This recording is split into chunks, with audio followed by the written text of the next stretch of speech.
Okay, welcome to Reduce Anxiety with NLP, and I'm here to help you. If you're suffering from anxiety right now, I understand where you're coming from, so I know what it feels like.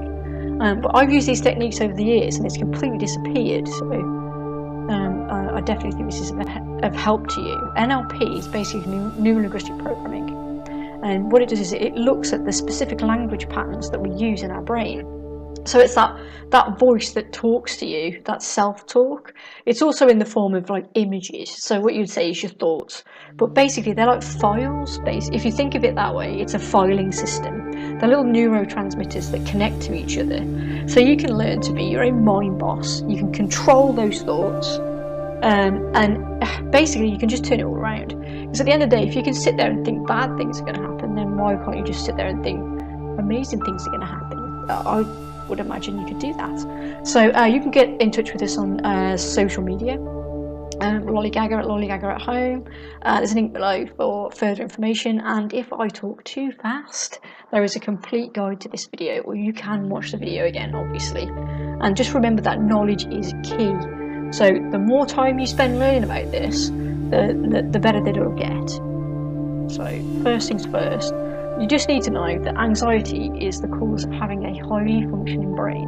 So there's nothing wrong with you, it's just the fact that your imagination is amazing. So you're probably very creative, very imaginative person. So unfortunately it can work against you, but it doesn't in all people, because some people are very good at creating those thoughts and images that are so positive that it takes them to heights. You know, they end up making a fortune. So you can do exactly the same thing. So the thing to think about is that these are extremely vivid and sensory images. And depression itself, from the research that I've completed, is that depression is based on past memories and anxiety is more based on irrational worries about the future.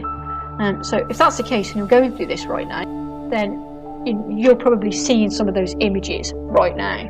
Now, the key trigger is that the emotion and the image are attached to each other. It's called anchoring. I've completed another video on this, and it's powerful. It's so powerful. If you can think about it right now, if you think something bad that happened to you, I'm so sorry to put you through that, but you'll automatically see that emotion. And a smell can set it off. Anything can just set it off, and it'll take you right back to that image and right back to that emotion. That's how they are so attached. So the important thing to think about is, where do you feel the image? So when this used to happen to me a long time ago, it would be in my chest, and it would feel like a dot in the center of my chest, and it would feel like it was pounding as such, but it didn't move. Now it's important to know, and again I've completed other videos on this, so please watch them all, but if the feeling moves, then there's something else that you need to do as well, so I would check out one of those other videos. So say for example, one lady experienced the fact that it went from the back of her neck all the way down to the front of her chest, whereas my experience of it was just in the center of my chest, and it didn't move. It was just sitting there and just felt like it wasn't going to go. So the next thing to look at is, what is the color of the image? Is it really sort of like pixel perfect color, so bright and powerful?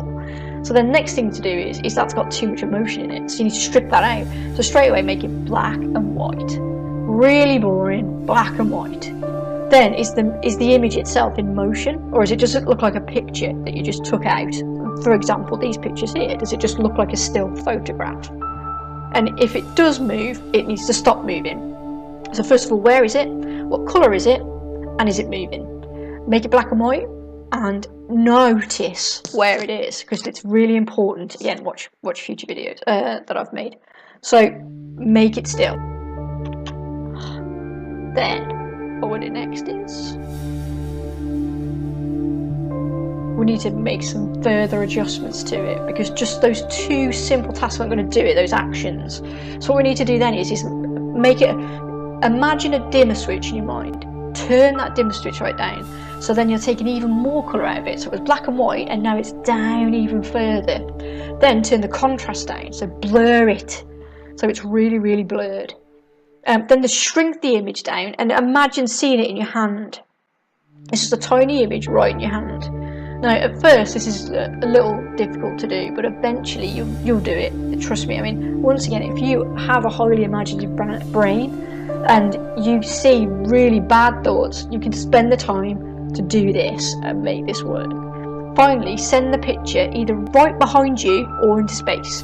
Now, I used to send it straight into space. For some reason, that just worked for me, and whatever works for you. And again, these techniques really do work, but they need to be repeated over and over again. So take your dimmer switch, take it right down. So if you've taken the colour out, take it down again, make it still, make sure the contrast goes down, so get it really blurry, and then shrink that image down so you can see it right in your hand, and then send it either behind you or right into space. I mean, I've read that research states that behind you tends to work, but for me, again, you know, but the thing to know is that this is out of an NLP handbook, and a lot of NLP techniques were written in the 70s, and it's definitely worth exploring because this has made major changes to my life and many other people, many other people.